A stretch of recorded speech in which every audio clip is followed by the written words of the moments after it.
እኔ ከጠቅላይ ግዛት ከተመለስኩ በዚህ ጉዳይ ፊት የቆምኩ ስማግስ ስታይን ሰምታል።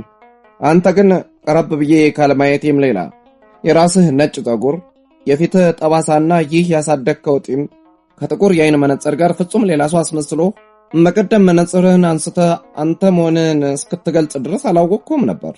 መቼም አብሬ ብቆይና ጠጋ ብዬ ባይህ ይህም ሁሉ ሆኖ ሳላውቅህ እንደማልቀር የታወቀ ነው። ለጊዜው ግን አንተ መሆንህን እንኳን ስላውቅ አልጠረጠርኩም። ለመሆኑ ምን እንዲህ አደረገው?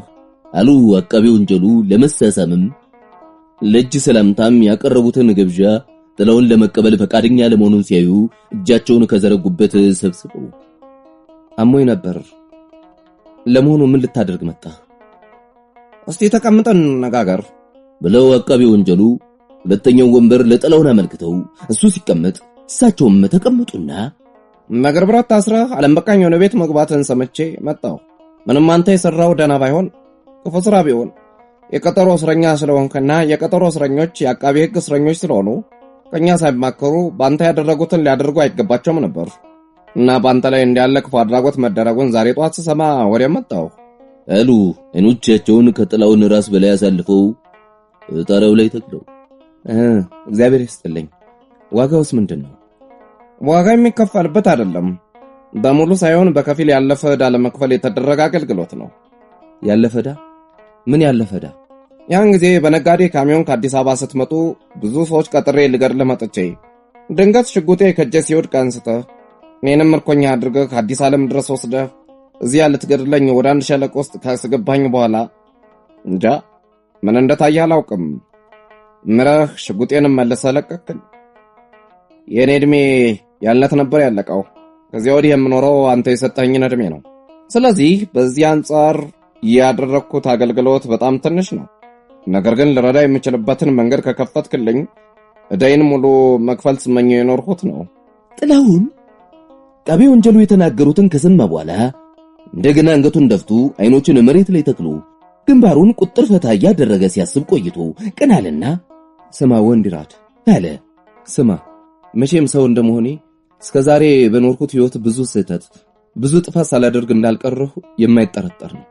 ነገር ግን ለኔ እንደሚሰማኝ ስህተቴና ጥፋቴ ሁሉ በአንድ ላይ ቢደመር የማያክለው እንኳንስ ሊያክለው ባጠገቡ የማይደርስ ከስህተትና ከጥፋት ይልቅ ወንጀል ሊባል የሚገባውና በእግዚአብሔርም በሰውም ዘንድ ለሁል ጊዜ ይቅርታ የሚያስደርግልኝ የሰራሁት ክፉ ወንጀል አንድ ብቻ ነው። ምን? ያለ ወንድራድ እሱም እንደ ጥላውን ፊቱን ቁጥር አድርጎ አሁን እንዳልከው ልገድልህ ወደ ሸለቆ ከወሰድኩ በኋላ ሳልገድልህ መቅረቴ። እንዴት ተባከህ? አለ ወንድራድ አሁን ግንባሩን በመቋጠር ፋንታ የመገረም መልክ ከውሸት ፈገግታ ጋር በፊቱ እየታየ ያንለት ብገድልህ ኖሮ ከዚያ ወዲህ ያጠፋቸው ብዙ ንጹሃን ሰዎች አይጠፉም ነበር። ያንለት ለምን ትገለኛለህ ብትለኝ ሰው የማጥፋት ሱስ ያለ ክፉ ፍጥረት ስለሆንኩ ካላጠፋው ብዙ ንጹሃን ሰው ታጠፋለህ ያልኩህን ታስታውሳለህ? ይኸውልህ ካልጠፋህ ሰው ስታጠፋ እንደምትኖር ምን እንዳሳየኝ አልወቅ እንጂ ያን ጊዜ ታይቶኝ ነበር፣ አውቄ ነበር። ይቅርታ የማይገባኝም እንዲያ አጥፊነትን እያወቁ ስታጠፋ እንድትኖር መልቀቅ ነው። ኒያ ያጠፋቸው ብዙ ንጹሃን ሰዎች ከቶ እነማን ይሆኑ? አለ ወንድራድ አይኖቹንም ከንፈሮቹንም በግማሽ ጠመም አድርጎ ገልጾ ጥላውንን በፌዘኛ አስተያየት እየጎድን እያየ ስማቸውን ገሌ ገሌ ብዬ ልቆጥርልህ አልችልም፣ አላውቅም። ብቻ የኔ ስማቸውን መቁጠር አለመቻል እነሱ በግፍ አላለቁ ማለት አይደለም፣ ወይም አንተን ከአጥፊነት ነፃ ያወጣል። አንተ ስማቸውን አረንደው መኖራቸውን እንኳን ለማታውቃቸው ሰዎች እኔን ገዳያቸው አድርገህ ለመክሰስና ለመውቀስ ባለመብት የሚያደርግህ ምን ወይስ ማን ነው? ሰው ለማጥፋት ታጥቀህ የተነሳ መሆንህን ስለማውቅ ይህንኑ የማውቀውንና ሌላውም ሰው ሁሉ የሚያውቀውን ነገርኩህ እንጂ አልከሰስኩም እኮ። እኔ ሰው ለማጥፋት ታጥቄ የተነሳው መሆኔን ሰው ሁሉ የሚያውቅ መሆኑን የምታስረዳብታለህ ወይስ ሁሉም እንዲያው ያው የተለመደው መረን የለሻሉ ባልታ ነው? ለመሆኑ ሰው ከሌሎች የሥራ ጓደኞች ለይቶ አቃቤ ወንጀል የሚል ስም ያወጣል ለምን ይመስላል? እንጃ እሱን የምጠይቅ ነው አይደለም። እንደ ያለ ስም ያወጡት ሰዎች ናቸው። ግምት ንገረኝ ትለኝ እንደሆነ ምናልባት ወንጀለኞች የሚገባቸውን ቅጣት ሲያገኙ እንዳያመልጡ መከታተል አይነተኛ ተግባሪ ስለሆነና ያኑ ተግባሬን ለመፈጸም በመጠንከር ሊሆን ይችላል። ይህ የራሴ ግምት ነው። የአቃቤ ሕግ አይነተኛ ተግባር እኮ ወንጀለኞች የሚገባቸውን ቅጣት እንዲያገኙ መከታተል ብቻ ሳይሆን ንጹሖች በሐሰት ወይም በስህተት ወንጀለኞች ተብለው ለወንጀለኞች በተመደበው ቅጣት እንዳይቀጡ ሲሆን አብልጦ በጥንቃቄ መከታተል ያስፈልጋል የሚባልበት ምክንያት አንድ ንጹህ ሰው በሐሰት ወይም በስህተት እንደ ወንጀለኛ ተፈርዶበት ከሚሞት አንድ የሞት ቅጣት የሚገባው ወንጀለኛ ከሞት ቅጣት ቢያመልጥ ይመረጣል በሚባለው አስተሳሰብ መሰረት ነው። ይህ እንደው ውስጠ ባዶ የቃላት ክምር ነው። ከዚያም እጅግ ከፍ ሲል ያንተና እንዳንተ ያሉ የወንጀለኞች ሸሪኮች ፍልስፍና ነው። አይደለም፣ ውስጠ ባዶና የቃላት ክምርም የኔና እንደኔ ያሉት የወንጀለኞች ሸሪኮች ፍልስፍናም አይደለም፣ የሕግ ፍልስፍና ነው። ይኸው ሞት የሕይወት መጨረሻ ስለሆነ ያ ሁሉ ከመሞቱ በፊት የመኖር ዓላማውን የመኖር ተግባሩን መፈጸም አለበት። የምታውቀው ከአንዳንድ እንዳንተ ያለው እርግማን ወንጀለኞችና ሰይጣኖች በቀው ሲል ጥላውን አይኖቹን በወንዲራድ ላይ ፍጥጥ አድርጎ ወንዲራድ በቅጽበት ፊቱ በቁጣ ተለዋውጥና በወንበሩ ወደ ኋላ ተዝናንቶ ከተቀመጠበት ቀና አለ። አትቆጣ እንጂ ያለ ጥላውን ክትል አድርጎ በፍጹም ጸጥታ ረጋ በላ አትቆጣ። አንተ እኮ ስለራሴ ያልከውን ምን አይነት ፍጥረት እንደሆንክ አንተ ስለራሴ የመሰከርከው ነው አሁን የደገምኩት። እኔ ርጉም ወንጀለኛ ሰይጣን ነኝ ብዬ በራሴ መሰከርኩ? እንዲህ ያለ ነገር ተናገርኩ? መቼ? በየት በኩል ወጣኝ? ያለ ወንዲራድም ፊቱ በቁጣ እንደጋለ ቁጣው ንግግሩን እያደናቀፈው አዲስ ዓለም ሸለቆ ውስጥ መሄጃም መመለሻም ከሌለበት የሞት አፋፍ ቆመ። በጣም በተጨነክበት በተቸገርክ ጊዜ ለአባቴ የጻፍከውን የመጨረሻ ኑዛዜ ታስታውሳለህ? የሰው እውነተኛ ባህሪ የሚገለጸው አንድም በጣም ሲጨነቅ፣ በጣም ሲቸገር ወይም በጣም ሲሰክር ነው እንደሚባለው ያ ሰዓት የሕይወት መጨረሻ መስሎ ታይቶ በተጨነክበት ጊዜ በእግዚአብሔር ፊት ቆመ ምን መሆንን ከተናዘዝከው ብዙ ነገር በጣም ትንሹን ነው አሁን የደገምኩት። አሁን ከዚህ ስትመለስ ያን ወረቀት ካስቀመጥክበት ፈልገህ ብትመለከተው እዚያ ከጻፍከው ቀንሼ እንጂ ጨምሬ እንዳልተናገርኩት ትረዳለህ። ያለ ጥላሁን ወንዲራድን ገደም አድርጎ እያየ ለዘብ ባለ አነጋገር ወንዲራድ አዲስ ዓለም ዚያች ሸለቆ ውስጥ በሞት ጥላ ስር ተቀምጦ እንደ ኑዛዜ ለአባቱ የጻፈውን ጥላውን ሲያስታውሰው አለና አይኖቹን ሳያረግብ ቦዘዝ አድርጎ ከጥላውን ራስ በላይ ጣሪያው ላይ እንደተከለ ቀስ ብሎ ወደ ኋላው ወንበር ተደግፎ ዝም አለ። ሐሳቡ እሱን እዚያ እንዳለ ትቶ ለዚያች ሸለቆ ሄዶ ከ5 ዓመት በፊት የሆነውን ሁሉ የሚመለከት ይመስል ነበር። አሁን የጀመርኩትን ልጨርስ አለ ጥላሁን። ሁለቱም ዝም ብለው ዘለግ ያለ ጊዜ ከቆዩ በኋላ ምን ኖሯል የጀመርከው? ጨርስ። ሐሳቡ ገና ከአዲስ ዓለም ሸለቆ ስላልተመለሰ እንዲሁ አፉ እንዳመጣው ተናገረ። ወንዲራድ ንጹህ ሰው በሐሰት ወይም በስህተት ተወንጅሎ በሞት ከሚቀጣ ሞት የሚገባው ወንጀለኛ ከሞት ቅጣት ቢያመልጥ የሚመረጥ መሆኑ በሕግ ፍልስፍና የሚጻፍበትን መንገድ መግለጽ ጀምሬ ነበር። ታዲያ ቅድም እንዳልኩት ሞት የሕይወት መጨረሻ ስለሆነ ያ ሁሉ ከመሞቱ በፊት የመኖር ዓላማውን የመኖር ተግባሩ መፈጸም አለበት፣ መቼም ከአንዳንድ እርጉሞችና ሰይጣኖች በቀር አለ ጥላውን። ቀደም ሲል እንዳንተ ያሉ ያለውን ትቶ መቼም ከአንዳንድ እርጉሞችና ሰይጣኖች በቀር ሰው ሁሉ ከፈጣሪ እንደታደለው እንደየስጦታው በፍልስፍና፣ በስነ ጽሑፍ፣ በሃይማኖት ወይም በሌሎች መንፈሳዊያና ስጋውያን የሥነ ፍጥረት ምርምሮች በከፍተኛ ደረጃ ለሰው ዘር ሁሉ ከዚያ መለስ ሲል ለየማህበሩና ለያገሩ ከዚያ በታች በጠባቡ አንተ ለአባትህ በኑዛዜ እንደገለጽከው ለየራሱ የትውልድ መስመር ድልድይ የሆነ የአባቶችን አካላዊና መንፈሳዊ ውርስ ለልጆች የማስተላለፍ አገልግሎት ለመስጠት ተልእኮ ወይም ተግባር ስላለበት አንድ ሰው ሙሉ ሕይወቱን ሳይኖር ቢገደል እሱ የመኖር መብቱን ከመቀማቱ ሌላ ከፈጣሪ እንደታደለው እንደየስጦታው ለሰው ዘር ለማህበሩና ለሀገሩ ወይም ለራሱ የትውልድ መስመር ተልእኮን ሳይፈጽም በመገደሉ ገዳዩ በሐሰት በገደለው ወይም ባስገደለው ሰው ላይ ብቻ ሳይሆን በሐሰት የተገደለው ሰው አገልግሎት በሚቀርብባቸው ሁሉ ላይም ወንጀል እንደሰራ ይቆጠራል። ለዚህ ነው በሐሰት ወይም በስህተት የሚገደለው ሰው የራሱ የትውልድ መስመር አገናኝ ድልድይ ከመሆኑ ሌላ በሰፊው ለሰው ዘርና ከዚያም መለስ ሲል ለማህበሩ ወይም ለሀገሩ ቤዛ ሊሆን የሚችል ስለሆነ ነው ብርቱ ጥንቃቄ ይፈልጋል።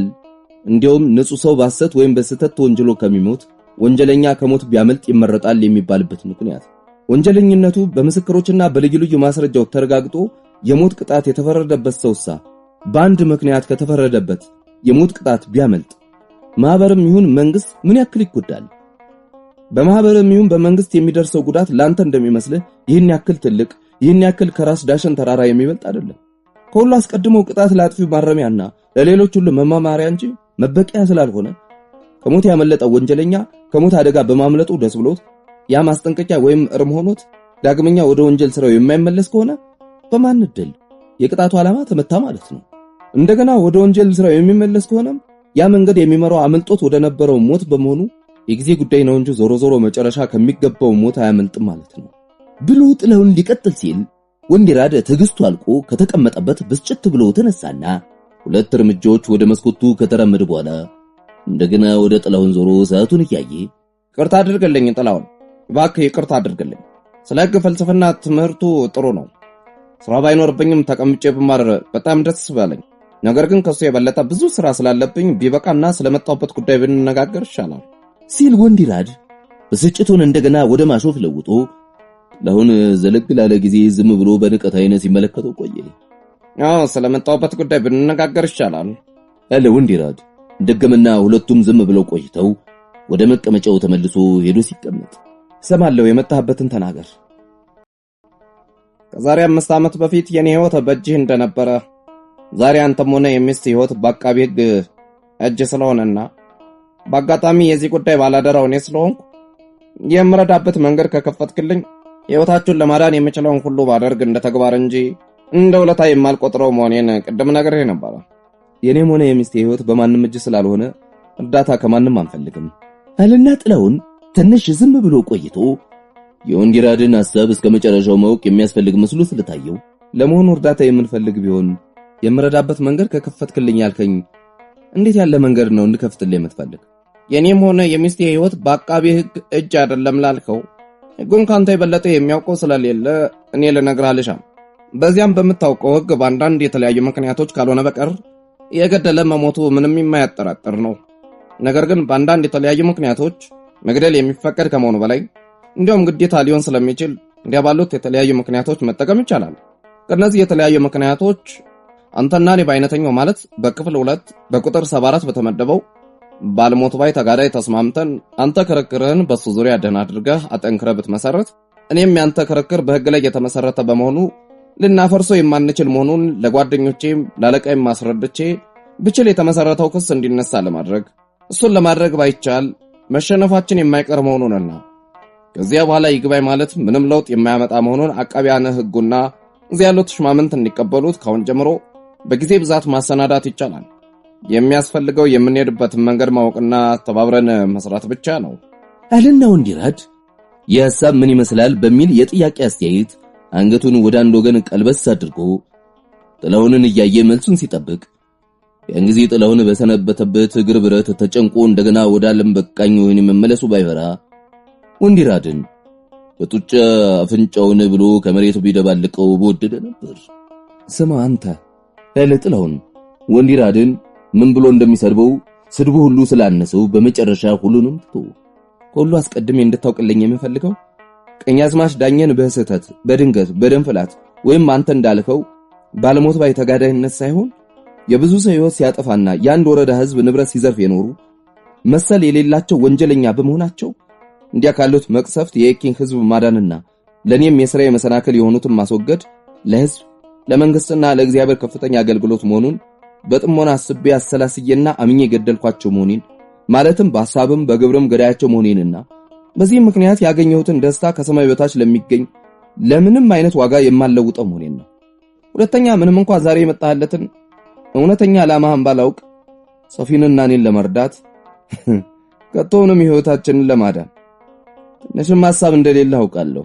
ነገር ግን እስቲ ይህ የኔ ዕውቀት በተሳሳተ እምነት ላይ የተመሰረተ ነው እንበልና እንዲያው ሊሆን የማይችል ነገር በታምር አንተ የሶፊንና የኔን ሕይወት ለማዳን የምታስብ ነህ እንበል። ይህ ፈጽሞ የማይሆን ነው እንጂ የሚሆን ቢሆን እንኳን አሁን ባቀረብከው ጎስቋላ ሐሳብ ካንተ ጋር መተባበር እንዳንተ ወራዳነት አድርጌ ስለምቆጥረው ዳግመኛ መስማት አልፈልግምና ወገድልኝ ያለ ጥላሁን አይኖቹ በቁጣ ቀልተው ሰውነቱ ሁሉ እየተንቀጠቀጠ አሽቶ ጤና ይስጥልኝ አለ ወንዲራድ ከተቀመጠበት ሲነሳ ከሽሙር ፈገግታ ጋር እጁን ለሰላምታ ዘርግቶ ለቃሎም ይሁን ለጁ ሰላምታ ከጥላሁን መልስ አላገኘም። የመጣበትን ጉዳይ ግን ካሰበው በላይ አግኝቶ ደስ ብሎት ሄደ።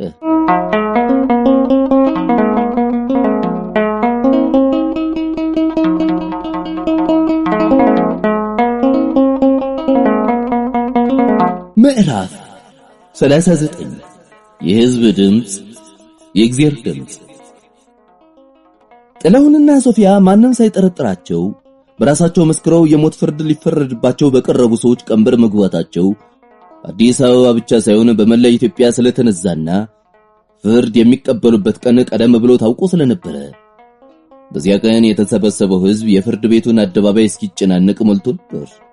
በአንደኛ የወንጀል ችሎት የሚያስችሉት ዳኞችና አቃቢ ሕጉ ቦታቸውን ይዘው ክፍሉን ሰው በሰው ተደራርበው ሞልቶ መንቀሳቀሻ ጠፍቶ ሁሉም ደቂቃ አልፎ ደቂቃ ሲከተል ይዞት የሚመጣውን በተሸበረ ልብ ሲጠባበቅ ጥላሁን ፈይሳና ሶፊያ ሙላት እጃቸውን በሰንሰለት ታስረው በሁለት ፖሊሶች ታጅበው ገብተው እንደነሱ የሞት ወይም የህይወት ዜናቸውን ከዳኞች አፍ ለመስማት ለሚቀርቡ ሰዎች በተመደበው ቦታ ሲቆሙ በሕዝብ መካከል የተነሳው ጫጫታ ዝም እስኪልና ረብሻው ጸጥ እስኪል ረጅም ጊዜ ወሰደ።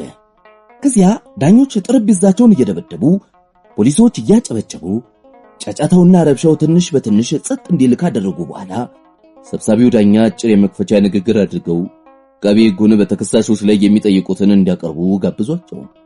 አቶ ጥላሁን ፈይሳና ወይዘሮ ሶፊያ ሙላት የቀኛዝማች ዳኛቸው ፍሬሳ ገዳዮች መሆናቸውን ራሳቸው መስክረው በስም ሞክሼ ተይዘው በስህተት ለፍርድ ቀንበር በነበሩት በአቶ ጥላሁን ፈይሳና በባለቤታቸው በወይዘሮ ጸገነት አሸብር ቀንበር ገብተው ፍርድ እንዲቀበሉ ስለጠየቁ ይህ ተደርጎ የማያውቅ እንግዳ ነገር ምናልባት በውስጡ የማይታይ ተንኮል ሸሽጎ ይሆናል በማለት በጥንቃቄ እንዲመረመር የ3 ወር ጊዜ ተሰጥቶት ከተመረመረ በኋላ አቶ ጥላሁን ፈይሳና ወይዘሮ ሶፊያ ሙላት በራሳቸው የመሰከሩት ትክክለኛ መሆኑን በመረጋገጡ በስህተት ተመስክሮባቸው ለፍርድ ቀርበው የነበሩት አቶ ጥላሁንና ወይዘሮ ጸገነት በነፃ መለቀቃቸው ይታወቃል። አሁን ፍርድ ቤቱ መስማት የሚፈልገው አቃቤ ሕጉ በአቶ ጥላሁን ፈይሳና ወይዘሮ ሶፊያ ሙላት ላይ ምን እንደሚጠይቅ ነው አሉ ሰብሳቢው ዳኛ። አቃቤ ወንጀል የሚባል ስም የወጣለት አቃቤ ሕግ ወንዲራድ ወህኒ ቤት ሄዱ ጥላሁንን አነጋግሮ ከተመለሰ በኋላ ባለሞት ባይ ተጋዳይነት ሕይወታቸውን ለማዳን ሲከላከሉ ሰው የሚገድሉትን ሰዎች ነፃ በሚያደርገው ሕግ መጠቀም እንደማይፈልግ ስለተረዳ አንድ ከባድ ሸክም ከትከሻው ወርዶ እንደወደቀለት ቀለለው። ወንዲራድ በፊተኞቹ ተከሳሾች ላይ በብዙ ድካምና በብርቱ ጥንቃቄ አሰናርቶ የመሰረተው ክስ ውድቅ ሲሆን ወንጀሉን ሰራ ነው ብለው እጃቸውን የሰጡት ጥላሁንና ሶፊያ ያሰናዱትን መከላከያ በርግጥ ስለማያውቅና ይልቁንም ሕይወታቸውን ለማዳን ሲከላከሉ ሰው የሚገድሉትን ሰዎች ለመጠበቅ የወጣው ሕግ ይጠቅሱብኝ ይሆናል ብሎ ብርቱ ስጋት አድሮበት ሳለ በዚያ ፈንታ የብዙ ሰው ነፍስ ያጠፉትን ከዚያ የሚበዛ ሰው አካል ያጎደሉትና ደግሞ ከዛ የሚበዛ ሕዝብ ንብረት የዘረፉትን ወንጀለኛ ቀኛዝማች ዳኝን መግደል በሞት የሚያስቀጣ ወንጀል አለመሆኑን ሕግ ባይቀበለውም ሰብአዊ ሕሊና ስለሚቀበለው ይህን የዋሃዎች መንገድ መምረጡን ጥላሁን ስለነገረው ያለ ብዙ ድካም ያለ ብዙ ችግር እንደሚቀነው እርግጠኛ ሆኖ ደስ አለው።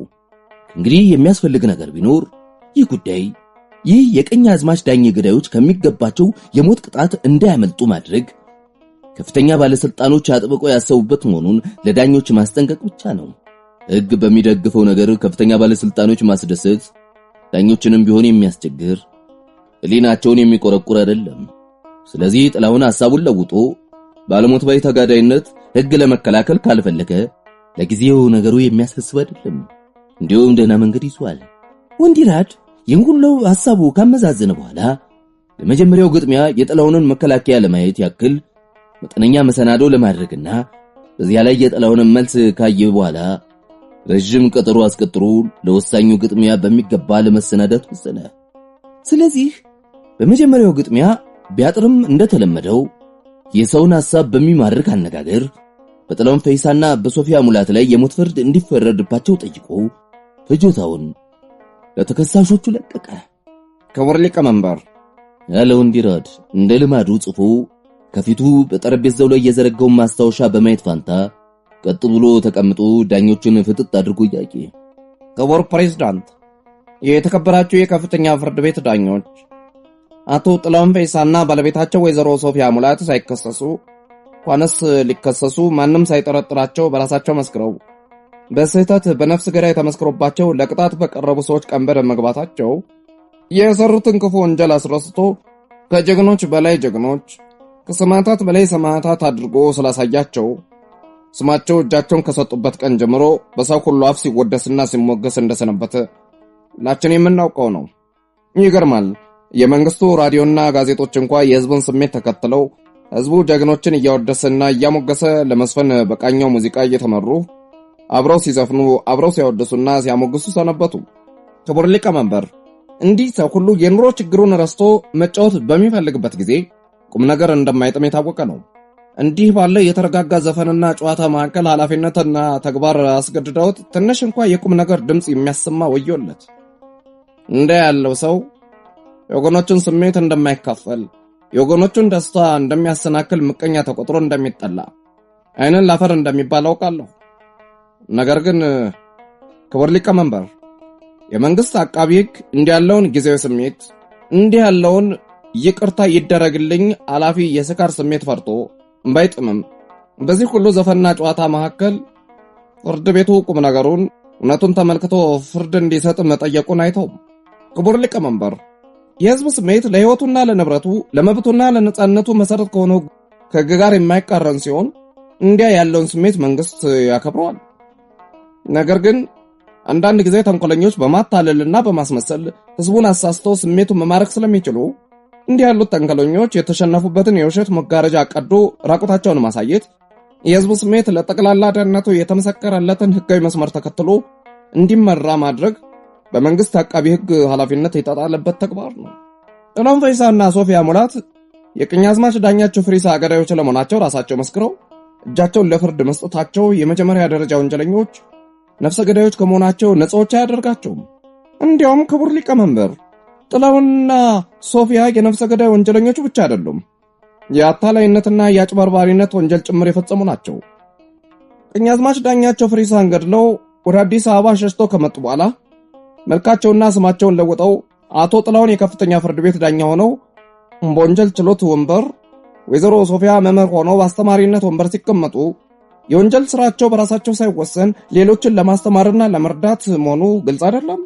እግዚአብሔር በማይመረመር ምስጢሩ ወንጀል ሰርተው እንዳይታወቁ ስማቸውንም መልካቸውንም ለውጠው ከተሸሸጉ በኋላ ማንም ሳይጠረጥራቸው ራሳቸው ተናግረው እጃቸውን እንዲሰጡ ባያደርግና የማታለል ስራቸው ባጭር ባይቆረጥ ኖሮ ወንጀል ችሎት ሊቀመንበር ሆኖ የተቀመጠ ወንጀለኛ ለማን ሲፈርድና ማንን ሲረዳ ይኖር ኖሯል? መምህር ሆና በአስተማሪነት ወንበር የተቀመጠች ወንጀለኛስ ለተማሪዎቿ ምን ስታስተምር ትኖር ኖራለች? ለነዚህ ጥያቄዎች መልስ አቶ ጥላሁን ራሳቸው ከተናገሩት እናገኛለን። አቶ ጥላሁን በራሳቸው መስክረው እጃቸውን ሲሰጡ ከተናገሩት መካከል ሰው ሰራሽ ሕግና በሱ መሰረት የተሰሩት የዳኝነት ስነ ስርዓቶች እምነት የማይጣልባቸው ጎደሎች ስለሆኑ ቀኛዝማች ዳኘን የገደልኳቸው ህሊናዬን አስፈርጄ ነው የሚል ይገኝበታል። ታዲያ ይህ ምን ማለት ነው? ወንጀል ችሎት ተቀምጦ ሲፈርድ የኖረ ዳኛ እንዲህ ሕግን ዋጋ ሰጥቶ እንዳይሰራ ለማድረግና የወንጀል ሐዋርያ ሆኖ ወንጀለኞችን ለመርዳት ያቀደ መሆኑን ያለ ጥርጥር የሚያስረዳ አይደለም። ክቡር ሊቀመንበር፣ የተከበራችሁ የከፍተኛው ፍርድ ቤት ዳኞች፣ ሰው ሰራሽ ሕግና የዳኝነት ስነ ስርዓት የሰው ስራዎች በመሆናቸው ፍጹምነት ላይኖራቸው ይችላል። ነገር ግን እግዚአብሔር አይበለው እንጂ ሰው ሰራሽ ሕግና የዳኝነት ስነ ስርዓት ፍጹምነት ስለሌላቸው እነሱም በጭራሽ ትቶ በፍጥረት ሕግና በእያንዳንዱ ሰው የህሊና ፍርድ ብቻ ተማምኖ መቀመጥ ይቻላል የሚባል ቢሆን ኖሮ የምንኖርበት ማህበር ምን አይነት ማህበር ይሆን ኖሯል? እንዲያ ያለው ማህበር ከጦርነት በቀር ሰላም የማይታወቅበት፣ ከሌቦች ከቀማኞችና ከነፍሰ ገዳዮች በቀር ሰላማዊያን ለአንድ ሌት አዳር እንኳን የማይመኙት ማህበር አይሆንም ኖሯል። ይሁን እንጂ እግዚአብሔር በቸርነቱ ሐሳባቸውን በጽንስ እንዲጨነግፍ ባያደርግ ኖሮ የጥላሁን ፈይሳና የሶፊያ ሙላት ዓላማ ማህበራችንን እንዲህ ለማድረግ ነበር። የእግዚአብሔር ታምር የሚያስገርም አይደለም። ብቻ እሱ በሰራው ታምር የሚወደሱና የሚሞገሱ እነሱ ሁሉ። ስለዚህ ክቡር ሊቀመንበር፣ ጥላሁን ፈይሳና ሶፊያ ሙላት ቀኛዝማች ዳኛቸው ፍሪሳን በመግደላቸው የመጀመሪያ ደረጃ ወንጀለኞች ከመሆናቸውም ሌላ ስብከታቸው ለማህበራችን ጠቅላላ ደህንነት መሰረት የሆነውን የሕግ አቋም የሚያፈርስ ስለሆነ እጅግ አደገኞች በመሆናቸው በመጨረሻው ቅጣት በሞት እንዲቀጡ ፍርድ ቤቱን በአክብሮት እጠይቃለሁ። አቃቤ ሕጉ የጠየቁትን ተከሳሾች ትቀበሉታላችሁ ወይስ ትቃወሙታላችሁ? ያሉ ሰብሳቢው ዳኛ። ክቡር ሊቀመንበር፣ የተከበራችሁ የከፍተኛው ፍርድ ቤት ዳኞች አለ ጥላሁን። እሱም ማስታወሻውን በፊቱ ይዞ ዳኞቹን እያየ። ክቡር ሊቀመንበር፣ የተከበራችሁ የከፍተኛው ፍርድ ቤት ዳኞች፣ ባለቤቴና እኔ እውነት አቃቤ ሕጉን ለፍርድ ቤቱና ለተመልካቹ ሕዝብ አስመስለው እንዳሳዩን ከሆንን በስጋ ብቻ ሳይሆን በነፍስ ጭምር ልንገደል የሚገባን በሰው ብቻ ሳይሆን በእግዚአብሔር ፊት ጭምር ምህረት የማይገባን ነን። ነገር ግን እሳቸው እንዳስመሰሉን አይደለም። ምሁሩ አቃቢ ሕግ ከሰው አፍ መወደስና መሞገስን ፍለጋ እስከ ሞት ድረስ የምንሄድ ከንቶች የሰው ሕይወትና ንብረት መብትና ነጻነት የሚጠበቅበትን ሕግ እንዳይከበር ለመስበክና ወንጀለኞችን ለመርዳት ከሰይጣናት አለቃ ተልከን የመጣን ሰይጣኖች፣ ሐዋርያት፣ አታላዮች፣ አጭበርባሪዎች አስመስለው አቅርበውናል። ነገር ግን እንዲህ አይደለንም። ባለቤቴና እኔ ሕይወትን በትንሹ የቀመስን እንጂ ገና ያልጠገብን፣ ከሕይወት የቀመስነውና ገና ለመቅመስ የምንፈልገውን ቀምሰን ለመጥገብ ናፍቆት በተሞላ ተስፋ የምንጠባበቅ ሕይወታችንን፣ ንብረታችንን፣ መብታችንና ነጻነታችንን አስከብሮ በናፍቆት ወደምንጠባበቀው ተስፋ የሚያደርሰን ሕግ አክብረን ለመኖር የምንፈልግ ባለብዙ ተስፋ ወጣቶች ነን እንጂ ከሞትን በኋላ የምናየውና የምንሰማው ከንቱ ውዳሴ ፍለጋ ሕይወትን ለሞት የምንለውጥ ሞኞች ወይም ሰላምን ለሁከት የምንለውጥ እብዶች አይደለንም። ነገር ግን ምንም እንኳን ሕይወትን አጥብቀን ብንወድ ዓላማችንን፣ ደስታችንና ተስፋችንን የመሰረትንበትን የኛን የራሳችንን ሕይወት መኖር እንጂ የሌሎችን ሕይወት መኖር የምንወድ አይደለንም። ክቡር ሊቀመንበር፣ ቀኛዝማች ዳኛቸው ፍሪሳን መግደል ወንጀል ሆኖ የሚያስሞት ከሆነ ገዳዮቻቸው እኔና ባለቤቴ ስለሆንን እኛ እንሞታለን እንጂ ሌሎች በእኛ ፈንታ የእኛ ሞት እንዲሞቱና እኛ የሌሎችን ሕይወት እንድንኖር አንፈልግም። ሌሎች በእኛ ፈንታ እኛ ልንሞት የሚገባንን ሞት ሲሞቱ እያየን ዝም ብንል ከዚያ በኋላ የምንኖረው ሕይወት ዓላማችንን፣ ደስታችንና ተስፋችንን ከመሰረትንበት የተለየ ሌላ ሕይወት እስካለን ድረስ በእግዚአብሔርና በሕሊናችን ፊት እንደተከሰስን እንደተወቀስን የምንኖርበት ሕይወት፣ የልብ ደስታና የመንፈስ ጸጥታ የማናገኝበት ሕይወት፣ በኩራት ፈንታ እፍረት፣ በክብር ፈንታ ውርደት፣ በድፍረት ፈንታ ፍርሃት እየተሰማን እድሜያችንን ሙሉ ከጸጸት የማንለይበት ሕይወት ስለሚሆን እንዲህ ያለ ሕይወት መኖር አንፈልግም። እንዲህ ያለ ሕይወት ከመኖር አለመኖር እንመርጣለን። ስለዚህ ነው ጌቶቼ በራሳችን መስክረን ባሰት በተመሰከረባቸው ሰዎች ቀንበር የገባን እንጂ አቃቢ ሕጉ እንዳሉት ከሰው አፍ መወደስና መሞገስን ፈልገን አይደለም። ባለቤቴና እኔ ከትምህርት ቤት እንደወጣን የኪ ገብተን የጀመርነው ሥራ የሰጠን ደስታ ምድራዊ ሀብትና ድሎት ወይም ሹመትና ሽልማት ሊሰጡን የማይችሉ ልዩ ደስታ፣ ግሩም የሆነ ደስታ ነበር። ያ ከሥራችን ያገኘነው ልዩ ደስታ ለልባችን ሙቀት፣ ለአእምሮአችን ዕውቀትን፣ ለጉልበታችን ብርታትን እየሰጠን ደግሞ እንደገና ሥራችንን እጥፍ ድርብ አድርገን ብንሰራ ደግሞ እንደገና የምናገኘውን እጥፍ ድርብ ደስታ እንደ ጥሩ መነጽር በፊታችን አቅርቦና ጉልቶ እያሳየን ረፍት አሳጥቶ ወደፊት ይገፋን ስለነበረ እዚያ ለመድረስ በናፍቆትና በሲቃ እንጣደፍ ነበር። የኪ የጀመርነው ሥራ ምን እንደነበረና እኛም ምን እንደሆንን አቃቢ ሕጉ ዛሬ እንዲህ አጎሳቅሎ በተናገሩበት አፋቸው በቅርቡ ለፍርድ ቤቱና ለተመልካቹ የተናገሩት ሊረሳ ስለማይችል አሁን እኔ መናገር አልፈልግም። አሁን መናገር የምፈልገው ያን ሥራችንን፣ ያን የኪ እንሰራ የነበረውን ሥራችንን እየሰራን እንኖር የነበረውን ሕይወት ከደስታ ወደ ተስፋ፣ ከተስፋ ደግሞ ወደ በለጠ ደስታ፣ ከዚያ ደግሞ ወደ በለጠ ተስፋ እየተሸጋገርን የኖርነውን በጣም የሚወደድ የማይጠገብ ሕይወት እንደነበረና እንዲህ ያለ ደስታና ተስፋ የሚፈራረቁበት ሕይወት የሚኖረው ሁሉ ሕይወታቸው፣ ሰላማቸው፣ ሰርቶ የመደሰት መብታቸው፣ ነጻነታቸውና ተስፋቸው የሚጠበቅበት ሕግ እንዲከበር አቅማቸውን ሁሉ አጠራቅመው ይጥራሉ እንጂ አቃቢ ሕጉ እንዳሉት እንዳይከበርና ዋጋ እንዳይኖረው ቢሰብኩ ራሳቸውን መጉዳት ስለሚሆን ራሳቸውን ለመጉዳት እንደማይፈልጉ የታወቀ መሆኑ ነው።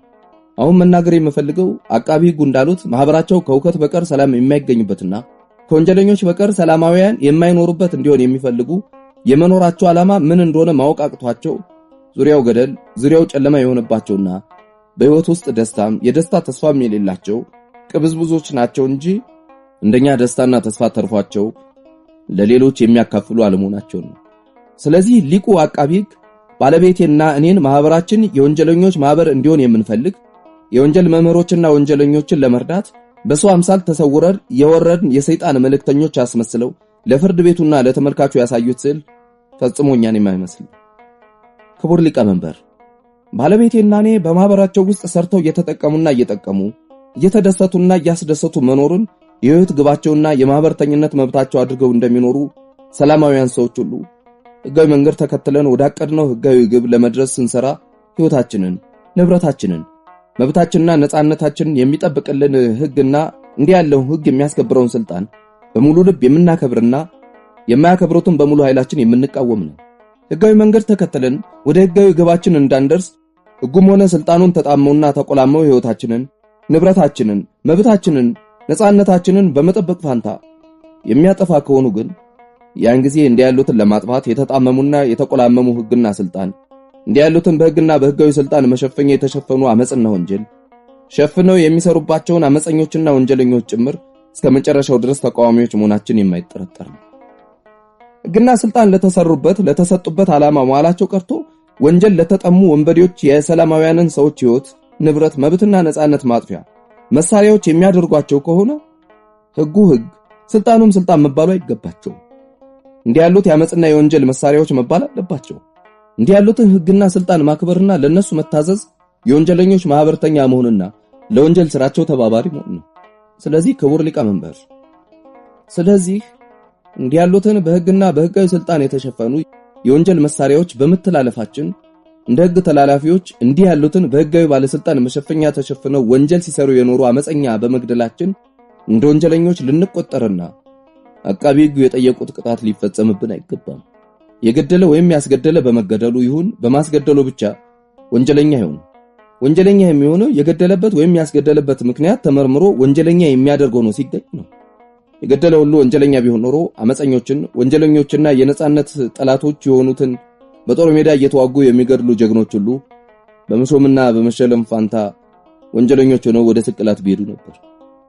ያስገደለ ሁሉ ወንጀለኛ ቢሆን ኖሮ ይህ ፍርድ ቤት ከተቋቋመ ጀምሮ ያስገደላቸው ወንጀለኞች እጅግ ብዙ ስለሆኑ ነፍስ በማስገደል ወንጀል በተከሰሰ ነበር። ነገር ግን እኒያ ጀግኖች እየተዋጉ የገደሏቸው ወደፊትም የሚገድሏቸውና ይህ ፍርድ ቤት እየፈረደ ያስገደላቸውም ሆኑ ወደፊት የሚያስገድላቸው አመፀኞች፣ ወንጀለኞችና የነጻነት ጠላቶች በመሆናቸው ገዳዮቹም ሆኑ አስገዳዮች ወንጀለኞች አይባሉ። ቀኛዝማች ዳኛቸው ፍሪሳ የብዙ ሰላማውያንን ነፍስ ያጠፉ ወንጀለኛ፣ የብዙውን ሕዝብ ሀብትና ንብረት የዘረፉ ቀማኛ፣ ያንዱን ወረዳ ሕዝብ በሙሉ መብትና ነጻነት ገፈው በፍጹም ባርነት ያኖሩ የነበሩ ግፈኛ፣ ሕግና ስልጣን የሚባሉት የእሳቸውን ጥቅም የሚጠብቁበት ብቻ እንጂ ሌላ እንደሌለ ቆጥረው ለሕግም ሆነ ለበላይ ባለስልጣን የሚታዘዙ አመፀኛ የነበሩ ለመሆናቸው የይኪ ሕዝብ በሙሉ ይመሰክራል። እንዲህ ያሉትን ቀማኛ፣ እንዲህ ያሉትን ግፈኛ፣ እንዲህ ያሉትን አመፀኛ፣ እንዲህ ያሉትን ወንጀለኛ ፍርድ ቤት ማቅረብ ቢቻል በፍርድ ቤት ማቅረብ ባይቻል በጦር ኃይል ወግቶ ማስገደል ፍትርት መሆኑንም የሚክድ እንደሌለው ነው። እንግዲያስ ክቡር ሊቀመንበር፣ እንዲህ ያሉትን በፍርድ ያለዚያም በጦር ኃይል ተወግተው ሊገደሉ የሚገባቸውን ወንጀለኛ፣ እንዲህ ያሉትን ከመገደል የሚያመልጡበት ትንሽ እንኳን ቀዳዳ የሌላቸውን አመፀኛ ባለቤቴና እኔ በመግደላችን ፍርድ ቤት ወይም ወታደር ታዞ ሊሰራ የሚገባውን ሰርታችኋል ወይም በሌላ አነጋገር የፍርድ ቤትና የወታደር ስልጣን ተሻምታችኋል ተብለን በስልጣን መሻማት እንጠየቅ እንደሆነ እንጂ አቃቤ ሕጉ እንደጠየቁት ለነፍሰ ገዳይ ወንጀለኞች የተመደበ ማናቸውም ቅጣት አይፈጸምብንም። አቶ ጥላሁን ያቀረቡትን መከላከያ ሕግ ይደግፎ እንደሆነ የሚደግፍን ሕግ ቢጠቅሱልን ደስ ይለናል። ከዚህ ሌላ አንዳንድ ጥያቄዎች ልጠይቀው ፈልጋለሁ አሉና የቀኙ ዳኛ ጥያቄያቸውን አስከተሉ። መቼም ሟች ቀኛዝማች ዳኜ እርስዎ እንደሚሉት ወንጀለኛና አመፀኛ የነበረው ለመሆናቸው ከእርስዎ ወሬ ሌላ ማንም ማስረጃ የለ። ይኖር እንደሆነም ለዚህ ፍርድ ቤት ገና አልቀረበ። ወንጀለኛስ ቢሆኑ የምትቀጧቸው ባለቤቶና እርስዎ ናችሁ። ወንጀለኞችን በያሉበት ያገኛቸው ሁሉ የሚገድላቸው እስከሆነ የፍርድ ቤት መኖር ምን ያስፈልግ ኖሯል? እርግጥ ወንጀል የሰሩትን ለመቅጣትም ሆነ በሐሰት ወይም በስህተት በመወንጀል የተከሰሱትን ለማዳን የፍርድ ቤት መኖር አስፈላጊ ነው። ነገር ግን ለተከበሩት ዳኛ ለማመልከት እንዲፈቀድልኝ የምለምነው ፍርድ ቤት የቅጣትም ሆነ የማዳን ፍርድ መስጠት የሚችለው ተከሰው በሚቀርቡለት ብቻ እንጂ ባልቀረቡለት እንደ ቀኛዝማች ዳኜ ከሕዝብ የዘረፉትን ብዙ ሀብት ምሽግ አድርገው ፍርድ ቤት እንዳይደርስባቸው በሩቅ በሚከላከሉት ላይ አለመሆኑን ነው። ቀኛዝማች ዳኜ የሚከሷቸውን እያስገደሉ የሚሰሩት ወንጀል ጭምጭምታ ተሰምቶ አጣሪዎች ሲላኩባቸው ለነሱ ከዘረፉት ገንዘብና ርስት እያካፈሉ ወደ ፍርድ ቤት እንዳይቀርቡ ዳኞችን ጠበቆች አድርገው የሚኖር ሰው ነበሩ። ስለዚህ እንዲያሉትን ከሕግና ከፍርድ ቤት ተሻሽለው ወንጀል ሲሰሩ የሚኖሩ ወንጀለኛ ከተሸሸጉበት አውጥቶ ለፍርድ ማቅረብ የማይቻል መሆኑን በእርግጥ የተረዳ እዚያው ባሉበት ቢገድላቸው ወንጀል ሲሰራ እንዳይኖሩ የወንጀል ምንጭ እንዲደርቅ አደረገ እንጂ ወንጀል ሰራ አይባልም። ታዲያ እንግዲህ ማንም ሰው ሊገድለው ያሰበውን ሰው ፍርድ ቤት አቅርበው ምስክር ሳያስመስክር እንዲሁ ወንጀለኛ ነው እያለ ያወራ በያለበት የሚገድል ከሆነ የምንኖርበት ማህበር ምን አይነት ማህበር የሚሆን ይመስልዎታል? ሁሉም ቢውል የማያድር ቢያድር የማይውል የመሰለው ከሞት ጋር ተፋጦ በመፍራትና በማያቋርጥ ጨካኝ ቅዠት ውስጥ የሚኖርበት፣ ሁሉም ሳልቀደም ለቀደም እያለ እስበሱ የሚተላለቅበት የርጉማን ማህበር የሚሆን አይመስሎትም? እንዲህ ያለውን ሐሳብ የሚደግፉና በግልጽ የሚሰብኩ ሰዎች አቃቤ ሕጉ እንዳሉት ለማህበሩ ጠቅላላ ደህንነት መሰረት የሆነውን ግና ስርዓት ማፍረስ የሚፈልጉ አደገኞች መባል የሚገባቸው አይመስሎትም? አሉ አሁንም የቀኙ ዳኛ። የተከበሩት ዳኛ ያሉት ልክ ነው። ማንም ሰው ሊገድል ያስበውን ወንጀለኛ ነው ብሎ በማውራት ብቻ እንዲገድል የሚፈቅድ ቢሆን ኖሮ ማህበራችን እርስ በርሳቸው እየተዳደኑ የሚፋጁ አራዊት እንደሚኖርበት እንጂ እንደ ሰዎች መኖሪያ እንደ ሰዎች ማህበር ሊቆጠር የማይገባው በሆነ ነበር። ማህበራችን እንዲህ ያለውን የሚፈልጉ ሰዎችም እጅግ አደገኞች ስለሆኑ በማህበራችን ውስጥ ቦታ ሊኖራቸው ባልተገባ። ነገር ግን ጌታዬ፣ ነገር ግን ከ50 ሺህ የሚበዛ የአንድ ወረዳ ህዝብ ባንድ ላይ ድምጹን ከፍ አድርጎ አንዱን ሰው በነፍሰ ገዳይነት፣ በዘራፊነት፣ በአመፀኛነት፣ በአይነተኛ ወንጀለኛነት ሲከስ የዚያ ሁሉ ህዝብ እግዚኦታ፣ የዚያ ሁሉ ህዝብ ምስክርነት እንደማይበቃ ሁሉ ከ50 ሺህ ህዝብ ምስክርነት የአንድ ሰው ምስክርነት ሊታመን እንደሚገባው ሁሉ በየጊዜው አንዳንድ በገንዘብ እየተገዛ ሐሰት የሚመሰክር አጣሪ እየተላከ እሱ በመሰከረው ወንጀለኛው የወንጀል ስራው እንዲቀጥል የተደረገ እንደሆነ ለበላይ አቤት ያለው ህዝብ አቤት ማለቱ እንደ ወንጀል ተቆጥሮበት መሪዎቹ ህይወታቸውን፣ ተከታዮቹ ንብረታቸውን፣ መብታቸውንና ነጻነታቸውን እንዲያጡ የተደረገ እንደሆነ ያን ጊዜ ለበላይ አቤት ማለት የወንጀለኛውን ጨካኝ ልብ የባሰውን የሚያጨክን ወንጀለኛውን ፍርድ ቤት አቅርቦ በፍርድ መበቀል በጭራሽ የማይሆን መሆኑ ሲረጋገጥ ጌታዬ፣ ያን ጊዜ የተበደለ ፍርድ በጄ ቢል ወንጀል ሰራ ይባላል? አይባልም። በቀኛዝማች ዳኛ የተፈጸመው ይህ ነው። ይህም የተከበሩት ዳኛ እንዳሉት ማንም ሰው ሊገድል የፈለገውን ሰው ወንጀለኛ ነው ብሎ አውርቶ መግደል አይባልም። አለ ጥላሁን።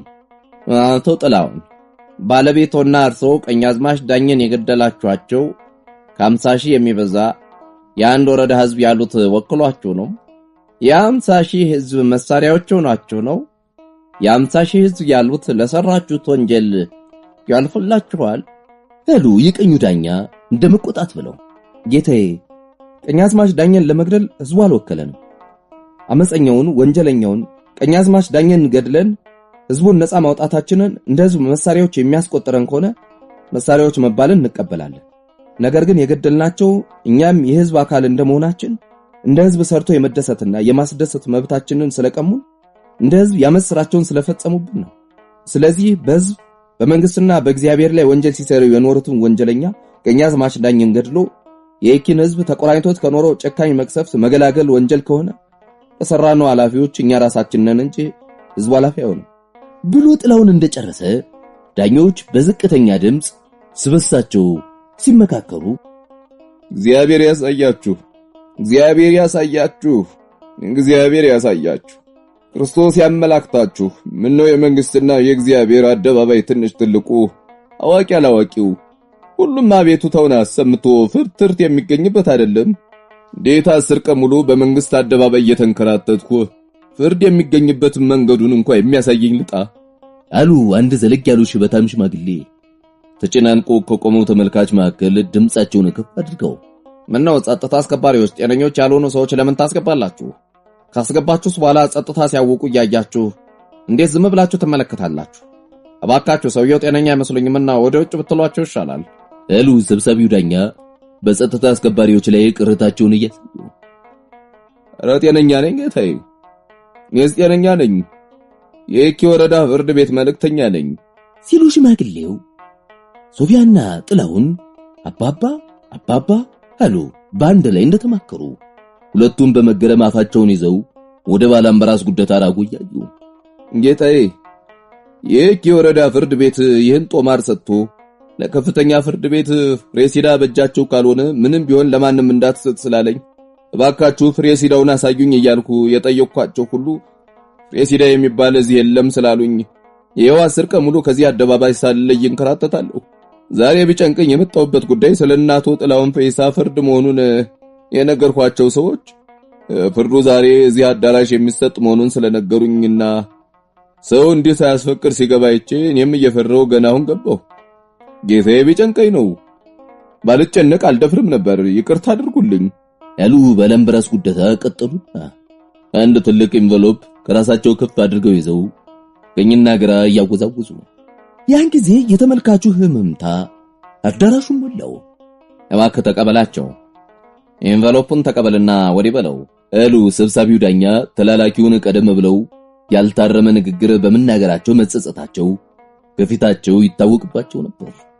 ክቡር ሊቀመንበር፣ ይህ ከየኪ ወረዳ ፍርድ ቤት የተላከ አሁን እዚህ ለፍርድ ቤቱ እንዲነበብልኝ እጠይቃለሁ ያለ አቃቤ ሕጉ ወንዲራድ ዳኞች በተቀበሉት መልእክት ላይ እስበሳቸው በዝቅተኛ ድምጽ ሲነጋገሩ ያ መልእክት ከፍርድ ቤት የመጣ ከሆነ ሳይረዳ አይቀርም ብሎ ገምቶ ተከሳሾች የምትቃወሙበት ምክንያት አላችሁ? ያለ ሰብሳቢው የለም። በኢሉባቦር ጠቅላይ ግዛት የየኪ ወረዳ ፍርድ ቤት ለኢትዮጵያ ንነ መንግስት ከፍተኛ ፍርድ ቤት አዲስ አበባ ጥላሁን ፈይሳና ሶፊያ ሙላት የሚባሉት ባልና ሚስት ቀኛዝማች ዳኛቸው ፍሪሳን ገድለናል ብለው በራሳቸው በመመስከራቸው ለቅጣት ፍርድ ቤት እንዲቀርቡ ተይዘው በእስር ቤት መቆየታቸው ራዲዮና በጋዜጣ እንደተነገረ የየኪ ሕዝብ በሙሉ በጥሩምባ ክተት ብሎ የየኪ ከተማ ተሰበሰበ። ያለት በክተት የተሰበሰበው ሕዝብ ሲታይ አንድ ሰው በቤቱ የቀረ አይመስልም ነበር። ከዚያ የየጎሳ መሪዎች በየተራ ዛፍ ላይ እየወጡ የጥላውና የሶፊያ ሞት ወይም ሌላ ቅጣት የየኪ ሕዝብ ዋስትና ቅጣት መሆኑን የተሰበሰበው ሕዝብ እንዲሰማቸው ድምጻቸውን በጣም ከፍ አድርገው እየጮሁ ከተናገሩ በኋላ የየኪ ወረዳ ሕዝብ በሙሉ በየአጥቢያው የ3 ቀን ሐዘን እንዲያደርግ ተወስኖ ስብሰባው ተፈታ። ከዚያ የእያንዳንዱ አጥቢያ ሕዝብ ከሊቅ እስከ ደቂቅ ተሰብስቦ በአማካይ ቦታ የደመራ እሳት የመሰለ እያቃጠለ እንደ አገሩ ልማድ እየበላና እየጠጣ በከበሮ በጭብጨባና በዜማ ተሰልፎ እሳቱን እየዞረ 3 ቀንና 3 ሌሊት ትልቅ ሐዘን ሲያደርግ ሰንብቶ የካቲት 17 ቀን የወረዳው ሕዝብ በሙሉ እንደገና በጦርምባ ክተት ብሎ የጦር መሳሪያ ያለው የጦር መሳሪያውን የሌለው ዱላውን እየያዘ መጥቶ የየኪ ከተማ ላይ ሲሰፍር ለጊዜው በመንግስት ባለስልጣኖች ላይ ክፉ ያሰበ መስሎን ዘግተን ነበር። እውነትም በኋላ እንደሰማነው ጥላሁንና ሶፊያ እስኪለቀቁ ጥቂት የመንግስት ባለስልጣኖች መያዣ አድርጎ ለማቆየት ሐሳብ ቀርቦ ነበር። ነገር ግን ከረጅም ክርክር በኋላ አብዛኛው ሕዝብ ስላልደገፈው ቀረ። በዚያ ፈንታ በመጀመሪያ ደረጃ አቤቱታውን ለመንግስት አቅርቦ መንግስት የሚሰጠው መልስ ከታየ በኋላ እንደገና መመካከር የሚቻል መሆኑ ስለተስማማ 10 ሽማግሌዎች መርጦ የየኪ ወረዳ ሕዝብ ለመንግስት የሚያቀርበው አቤቱታ ስላለው የወረዳው ገዢ የፍርድ ቤቱ ዳኛና ሌሎች የመንግስት ሹማምንት መጥታችሁ ተቀብላችሁ እንድታስተላልፉለት ይጠይቃል ብሎ ስለላከብን ወረዳው ገዢ መሪነት ወደ ሰፈረበት ሄደን ከዚህ ጋር አብረው የሚገኙትን 3 ሰነዶች ተቀበልን።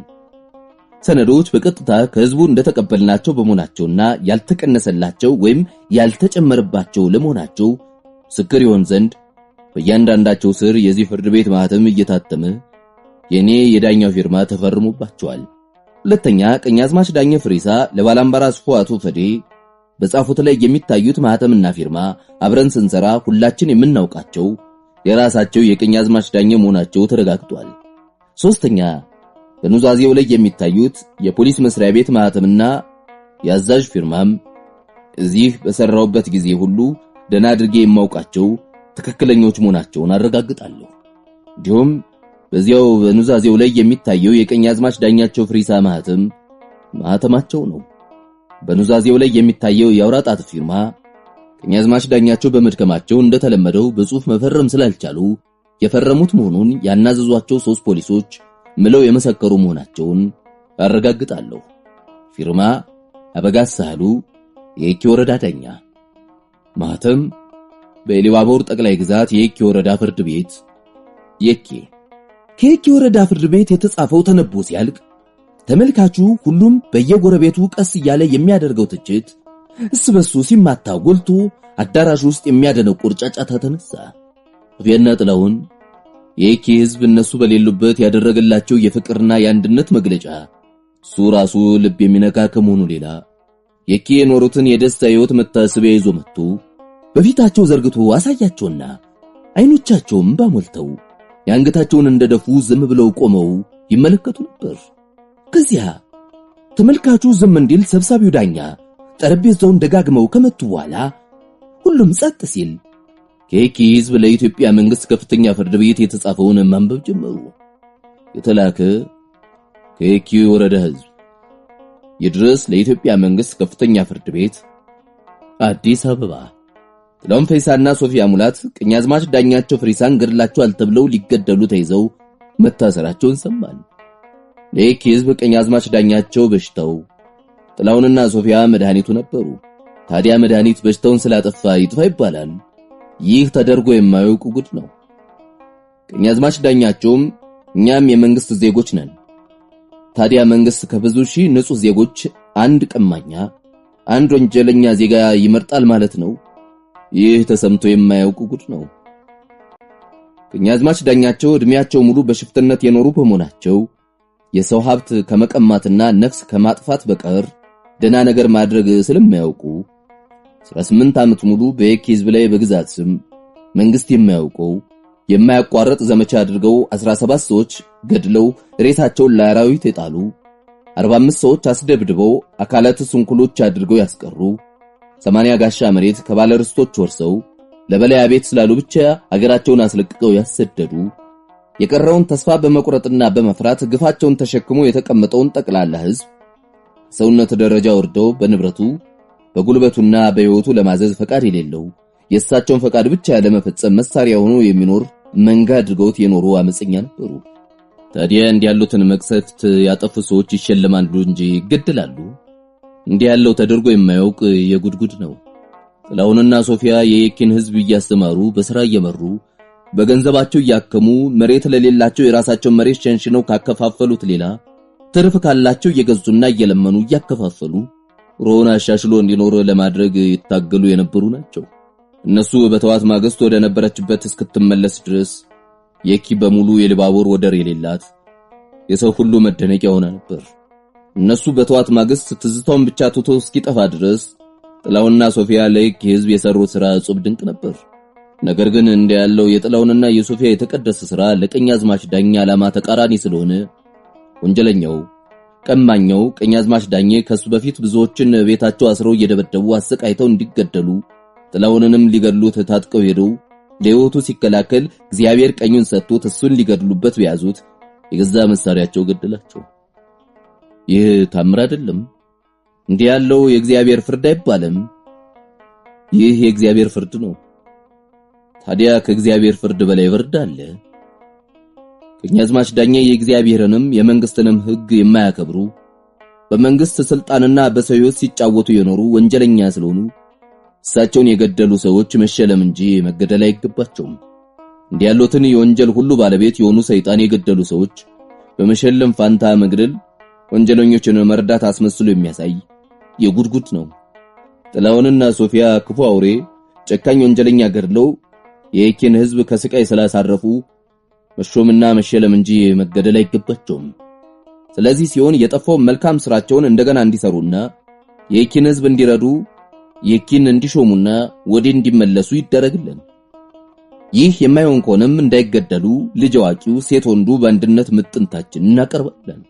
ቀኛዝማች ዳኛቸው በሞቱበት ሌሊት ምንም እንኳ ያን ጊዜ ገዳያቸው ባይታወቅ ማንም ይሁን ከሱ ጋር ህዝብ ተባባሪ መሆኑንና የበቀል ስሜቱን ለመግለጽ በጡርምባ ክተት ብሎ በየቦታው የነበረ ንብረታቸውን በመዝረፍና ቢወስድ የማያገለግለውን በማጥፋት ተካፋይ ያልሆነ አይገኝም።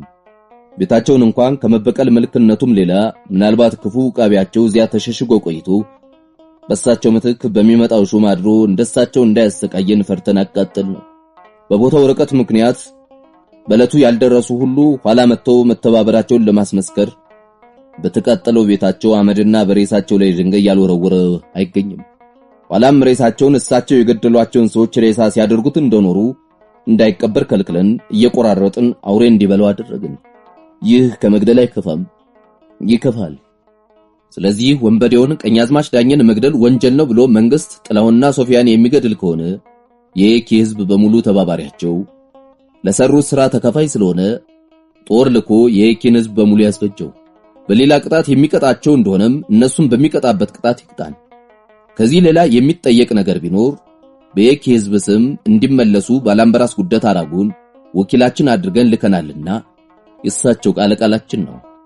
ከዚህ ጋር ቀኛዝማች ዳኘን ጥላውን ቀድሞ ባይገድላቸው ኖሮ ያንኑ ሌሊት እሱን ገድለው ሚስቱን ሶፊያንና አቁባት ለማድረግ ወስነው እንደነበር የሚያሳይ ከሞቱ በኋላ ንብረታቸው ሲዘረፍና ልብሳቸው ሲገፈፍ በኮታቸው ውስጥ የተገኘውን ፊርማቸውና ማህተማቸው ያለበትን ወረቀት እንድትመለከቱ ልከናል። ሁለተኛ ቀኛዝማች ዳኘ ቆስለው በወደቁበት ለፖሊሶች የሰጡት ኑዛዜ በአውራጣታቸው እንደፈረሙትና ማህተማቸው እንደታተመበት ህዝቡ ጥሶ ገብቶ ተኩሱ ሲከፈትና ዘረፋ ሲጀመር በግርግሩ ፖሊሶች ጥለውት ስለተገኘ እንድትመለከቱት ልከነዋል። የየኪ ወረዳ ሕዝብ ለከፍተኛው ፍርድ ቤት የጻፈው ተነቦ ካበቃ በኋላ ቀኛዝማች ዳኛቸው ባላምባራስ ፏት ፊዴ የጻፉላቸው ተነበበ። የተላከ ከቀኛዝማች ዳኛቸው ፍሪሳ ይድረስ ለባላምባራስ ፏቶ ፊዴ። እንደምን አድረህ ውለሃል? እኔ ቸሮ አምላክ ይክበር ይመስገን ደህና ነኝ። ያን አስቸጋሪ ወጣቴ ያን ጥላውን ፈይሳን እስካሁን ሲያስቸግረኝ ኖሮ አልበቃ ብሎ ትናንት በጉባኤ ስለሰደበኝ ያሰሪዋለሁ። ሌሊቱን እንደሱ ያሉት አስቸጋሪዎች ሄዶ ወደማይመለሱበትና እዚያ ማንንም በማያስቸግሩበት ልልከው ቆርጫለሁ። የመቃብር ወግ እንኳን ሳይደርሰው ወሬው እንዲሁ የውሃ ሽታ ሆኖ ይቀራል። ሞቱን ከኔ ከጣሰውና ከማሞሌ ላይ የምታውቁ አንተና አውሬዎች ብቻ ናችሁ።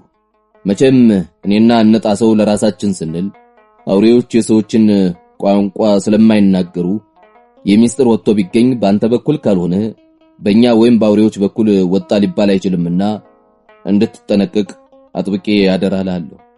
ሁለተኛ ዛሬ ከኩለ ሌሊት በኋላ ጥላውንን አሰናብተን ለአውሬዎች ሰጥተን ስናበቃ ጣሰውና ማሞ ሚስቱን ይዘው ወደ አንተ ይመጣሉና ተቀብለህ ካሞራ ገደል ግርጌ ባለው መሬት ላይ ቤት ሰርቼ እዚያ እስከወስዳት ድረስ አንተ ዘንድ እንድትቆይልኝ ሆነ። ምግቧን ሆነ ማናቸውንም የሚያስፈልጋትን ነገር ሁሉ ካንተ በቀር ሌላ ሰው እንዳያቀብላት እንዲሁም ካንተ በቀር ማንም እንዳያያት አደራ። ሶስተኛ ይህን ደብዳቤ ካነበብክ በኋላ ቶሎ ብለህ እንድታቃጥለው ይሁን አደራ። በደህና ያገናኘን አሜን። ፊርማ ዳኛቸው ፍሪሳ። ማተም ቀኛዝማች ዳኛቸው ፍሪሳ የየኪ ወረዳ ገዢ። ሰብሳቢው ዳኛ የቀኛዝማች ዳኝን ደብዳቤ አንብበው ከጨረሱ በኋላ ቀጥለው ኑዛዜያቸውን ለማንበብ ቢሞክሩ ከተመልካቹ ትችት የተነሳው ጫጫታ አላስማ ስላለ ጫጫታው ዝም እስኪል መቆየት ተገደዱ። እንዴት ጨካኝ ቢሆን ነው ባክህ? ጨካኝ ትላለህ? አውሬ ኖሯል እንጂ በሰው አምሳል የወረደ ዲያብሎስ ነው እንጂ ይዘው ነው። አሁን ይሰው ነው። እንዲህ ላለው ሰው ሞት በዛበት እንዲህ ያለውን ሳይሞት ቀስ አድርጎ ይዞ በሰም ጥቅልል አድርጎ ከነ ነፍሱ ማቃጠል ነበር። እስቲ እንዲህ ያለው አውሬ በሰው ላይ አገረገዥ ሆኖ ይሾማል እያለ ተመልካቹ እንዲህ ያለውንና ሌላውን እስበሱ ሲተች ዘለግ ያለ ጊዜ ካለፈ በኋላ ጫጫታውና ህምህምታው ትንሽ በትንሽ እየተቀነሰ ሲሄድ ሰብሳቢው ዳኛ ጠረጴዛቸውን መላልሰው መጥተው ፍጹም ጸጥታ ሲሰፍን ቀኛዝማች ዳኝን ኑዛዜ ማንበብ ጀመሩ። ኑዛዜ እኔ ቀኛዝማች ዳኛቸው ፍሪሳ የተሸፈነ ልብን በሚያይ በእግዚአብሔር ፊት ከመቃብር አፍ ቆሜ ከዚህ የሚከተለውን እውነተኛ የኑዛዜ ቃሌን ለፖሊስ ሰጥቻለሁ።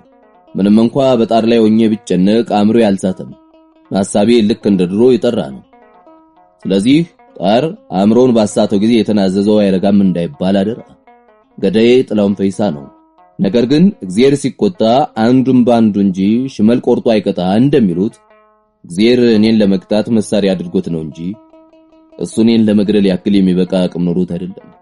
ሁለተኛ እግዚአብሔር በዚህ በቃ ብሎኝ ነፍሴን ይማራት እንጂ የፈረደብኝ የሞት ቅጣት የሚገባኝ ነው።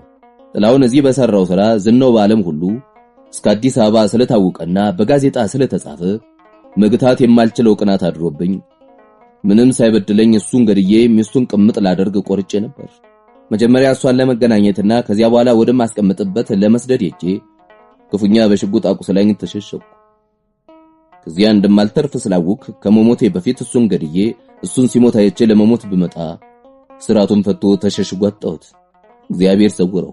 ያን ጊዜ እግዚአብሔር ለሱ እንደቆመ ተረድቶ አይመለስም ሰው። እግዚአብሔር እንደሚከላከልለት ተረድቼ በመመለስ ፈንታ እየተበሳጨው ስፈልግ በመዝጊያ በኋላ ተሸሽጎ አየሁትና ስቼ የማላውቀው ተኩሼ ሳትኩት። ወዲያው እንደ ቀስት ተወርውሮ በላይ ለወድቆ ባዶ እጁን የኔን ሽጉጥ ከጄ ነጥቆ እንዲህ እንደምታዩኝ አደረገኝ። ታምናላችሁ? እኔን ፋሽስት በዚያ ሁሉ መድፍና መትረየስ አሮቢላ ያልጣለኝን ያ ልጅ ያ ተማሪ ባዶ እጁን ከተሸሸገበት ወጥቶ በገዛ ሽጉጤ ደብድቦ ጣለኝ። ታዲያ የእግዚአብሔር ፍርድ አይደለም፣ የእግዚአብሔር ፍርድ ነው። ስለዚህ ገዳዬ እግዚአብሔር እንጂ ጥላውን ስላልሆነ ጥላውን ፈይሳ ቢገኝ እኔን ገድልሃል ተብሎ እንዳይነካ አደራ። ይህን ኑዛዜ ደክሜ በጽፈት መፈረም ስላልቻልኩ ፖሊሶች ባውራጣቴ ካስፈረሙኝና በማህተሜ እኔ ፊት ካተሙበት በኋላ እኔ የማላውቀው ነገር ተጽፎ እንዳይታተምበት ማተሜም ፖሊሶች እንዲሰብሩልኝ አድርጌ እያየሁ ሰብረው ለምንም እንደማያገለግል አድርገው ስብርባሪውን በትነውታል። የአውራጣት ፊርማ፣ ማተም ቀኛዝማች ዳኛቸው ፍሪዛ፣ የየኪ ወረዳ ገዢ። ኑዛዜው ተነቦ ሲያልቅ ዳኞች፣ አቃቤ ሕግና እስረኞች ከባድ ሸክም እንደተጫናቸው አንገታቸውን ደፍተው በመገረም መልክ መሬቱን እየተመለከቱ ዘለግ ላለ ጊዜ ዝም ብለው ቆዩ። ተመልካቹ ሕዝብ ግን ዳኞችን፣ አቃቤ ሕጉን፣ ጸጥታ አስከባሪዎችንና ተላላኪውን እንኳን ሳይቀር ልክ በቀኛዝማች ዳኛ ዓይን አይቷቸው ሁሉም እንደነሱ እየተመለከተ ስበሱ ሲነጋገር የጥላቻና የቁጣ እሳት በእያንዳንዱ ፊት ሲነድ ይታይ ነበር። ዳኞች የተመልካቹ ስሜት እየተለወጠ ሄዶ ወደ ቁጣ ደረጃ መሸጋገሩን ሲያዩ ስጋት አደረባቸውና ተጨማሪ ፖሊሶች እንዲመጡ ስላዘዙ 5 ፖሊሶች ገብተው በተቆጣው ተመልካችና በእነሱ መካከል ተደርድረው እንዲቆሙ ተደረገ። ከዚያ ዳኞች ጠረጴዛ እየመቱ ፖሊሶች እያጨበጨቡ ጸጥታ እንዲከበር ካደረጉ በኋላ ሰብሳቢው ዳኛ ከቀኝና ከግራ ጓደኞቻቸው ጋር በዝቅተኛ ድምፅ ተመካክረው አቃቤ ሕጉ እንዲነበብሎ በጠየቁት መሰረት በንባብ ከተሰማው አዲስ ነገር በኋላ የሚናገሩት አለ አሉ። በተናገርኩት ላይ ምንም የሚጨምረው የለም አለ ወንዲራድ። ነገሩ የተቀየሰለትን ትቶ ሌላ አቅጣጫ መያዙ የማይቀር መስሎ ስለተሰማው የስጋት ምልክት በፊቱ ይታየ። ደግ ነው። ክርክሩ ተዘግቶ ጉዳዩ ለውሳኔ ለነገ በ3 ሰዓት ተቀጥሯል ሲሉ ሰብሳቢው ዳኛ እዚያ የነበረው ሕዝብ ተነስቶ እየተንጫጫና እየተተረማመሰ እስረኞቹን ይዘው የወጡትን ፖሊሶች ከቦ ስለወጣ ቀምቶ ነፃ የሚያደርጋቸው መስሎ አዝግቶ ነበር። ነገር ግን የተሰጋው አልደረሰም። ባላምበራስ ጉደታ አራጎ ከየኪ ወረዳ ፍርድ ቤት አምጥተው ለከፍተኛ ፍርድ ቤት አንደኛ የወንጀል ችሎት የተነበቡት የተለያዩ ሰነዶች ሁሉም ቀኛዝማች ዳኛቸው ፍሪሳ የሚያመዛዝን አእምሮና የሚፈርድ ሕሊና የሌላቸው በደም ነፍሳቸው ብቻ የሚመሩ በሰው መልክ ከመፈጠራቸው በቀር አንድ ትንሽ ጠብታ የሰው ባህሪ የሌላቸው ፍጹም አውሬ መሆናቸውን ቁልጭ አድርገው ያሳዩ ከመሆናቸው ሌላ የየኪ ሕዝብ ለሳቸው ያለውን ጥልቅ የሆነ የመጥላት ለሶፊያና ለጥላውን ያለውን የፍቅርና የአክብሮት ስሜት ጭምር ያሳዩ እንዲሁም ያን የየኪን ሕዝብ ስሜት አምጥተው ለአዲስ አበባ ተመልካች ማስተላለፍ የቻሉ መሆናቸውን ዳኞችም በዳኞች አማካኝነት የቀኛዝማች ዳኛው ታሳስቧቸው የነበሩት የቀኛዝማች ዳኛው ወዳጆች የነበሩት ከፍተኞቹ ባለስልጣኖችም ደና አድርገው ስለተረዱ አሰራራቸውን ከተፈጠረው ጠቅላላ ስሜት ጋር ለማስማማት እንዲያውም ለተፈጠረው ጠቅላላ ስሜት መሪው መስሎ ለመታየት ነው። መቼም ባለስልጣን ለሕግ ተላላፊ ወዳጁ አለሁልህ የሚለው የወዳጁ ሕገ ወጥ ሥራ እስካልተገለጸ ድረስ ነው። እንዲያ ያለው ሕገ ወጥ ሥራ ከተገለጸ ወይም የሚገለጽ መሆኑ በእርግጥ የማይቀር ከሆነ ግን ባለስልጣን እንኳን ስለሞተ ወዳጁ ሊበቀል የወዳጁን ለማሰቀል ቀዳሚው እሱ ነው። በአጠቃላይ አነጋገር ስልጣን ጓደኛ እንጂ ወዳጅ የላትም። መጥወኒ መጥወከ ነው። ስለዚህ በማግስቱ 3 ሰዓት ሆኖ አንደኛ የወንጀል ችሎት ሲከፈት አዳራሹ እስኪጨነቅ ተመልካች በሞላበት ሰብሳቢው ዳኛ የፍርድ ቤቱን አጭር ውሳኔ አነበቡ።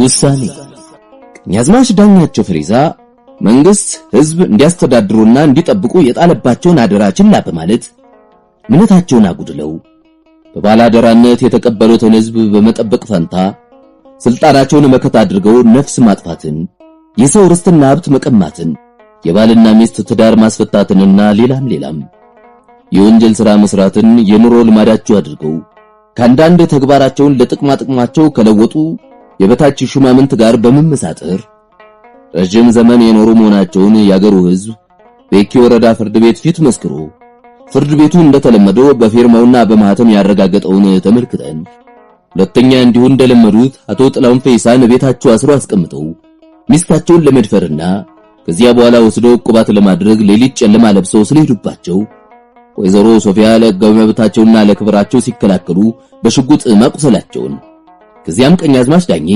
አቶ ጥላውንን ለመግደል አስረው ወዳስቀመጡበት ቤት ገብተው ተኩሰው ከሳቷቸው በኋላ አቶ ጥላውን ባልሞት ባይ ተጋዳይነት ሕይወታቸውን ለማዳን ሲከላከሉ ራሳቸው በቀኛዝማች ዳኜ ሽጉጥ አቁስሏቸው ይህ ቁስል ፊት ወይዘሮ ሶፊያ ካቆሰሏቸው ጋር በአንድነት ለሞታቸው ምክንያት መሆኑን የአገሩ ሕዝብ በሙሉ የኪ በሚገኙት የመንግስት ባለስልጣኖች ፊት መመስከሩን የኪ ወረዳ ፍርድ ቤት በዳኛው ፊርማና በፍርድ ቤቱ ማህተም ካረጋገጠው ተረድተን፣ ሶስተኛ ወንጀለኛ መቅጫ ሕግ ክፍል 2 ቁጥር 74 ስለ ሕጋዊ መከላከል ወይም ስለ አልሞት ባይ የተጋዳይነት የተደነገገውን ተመልክተን፣ አራተኛ ምንም እንኳን አቶ ጥላሁን ፈይሳና ወይዘሮ ሶፊያ ሙላት በመከላከላቸው ይህን ሕግ ባይጠቅሱ እነሱ አልጠቀሱትም ተብሎ ሕጉ የሚሰጣቸውን መብት መንፈግ ከሕጉ ዓላማ ጋር የማይስማማ መሆኑን ተገንዝበን በክፍል 2 በቁጥር 74 መሰረት ወይዘሮ ሶፊያ ሙላት ከሕገወጥ ጥቃት ለመዳን አቶ ጥላሁን ፈይሳ ሕይወታቸውን ለማዳን ሲከላከሉ ቀኛዝማች ዳኛቸው ፍሪሳን በመግደላቸው አቃቢ ሕጉ እንደጠየቁት የሞት ወይም ሌላ ቅጣት ሳያገኛቸው ሁለቱም በነፃ እንዲለቀቁ ሶስታችንም ዳኞች ባልተከፋፈለ ድምጽ ተስማምተን ወስነናል ብለው ሰብሳቢው ዳኛ የመጨረሻው ቃል ካፋቸው እንደወጣች ቢያና ጥላውን ከታሰሩበት ሰንሰለት እስኪፈቱ ለመቆየት ትግስታቸው ፖሊሶችን እየነጠቁ ከነሰንሰለቶቻቸው ሮጠው ሄደው በባላምበራስ ጉዳታ ላይ ወድቀው የደስታ እንባ እያወረዱ ሲስሟቸው ያየ ሁሉ ልቡ ያልተነካ የለም። ወንጀለኛው ዳኛ ተፈጸመ።